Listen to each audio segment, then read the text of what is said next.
Chapter 27, Fly. While waiting for all the results of Dr. Looper's extremely long list of tests, Tom was under strict bed rest instructions from matron. The boy's temperature was so high he was forbidden to leave his bed under any circumstances. First, the doctors at Lord Funt had to work out what might be wrong with him.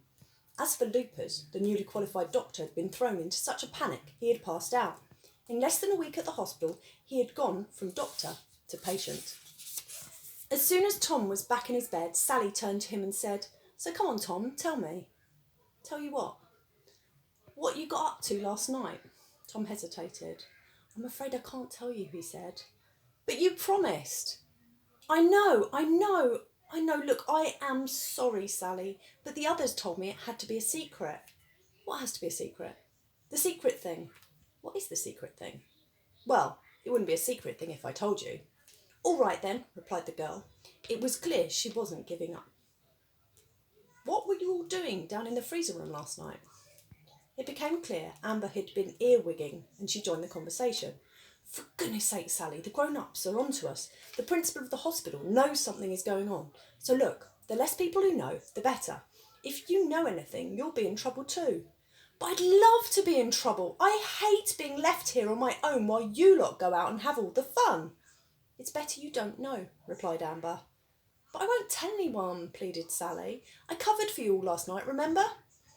Yes, thank you for that," said Amber. "We may need you to cover for us again tonight."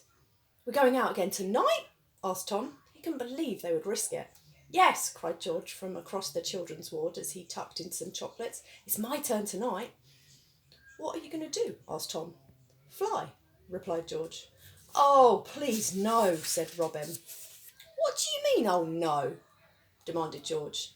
Matron must have heard Ray's voices because she dashed out of her office. "What's all this now?" she demanded. "Nothing, Matron," replied Amber. "Nothing at all." "Really?" "Nothing indeed. It seems I have a ward of nasty little liars. Now my shift is finishing soon. Nurse Meese will be here in a moment. She will be in charge of the children's ward until nightfall. Then I shall return. If Nurse Meese has to report bad behaviour from any of you, I will have all of you thrown out of here and moved to separate hospitals. Do you understand me?" "Yes, Matron," the children said all together.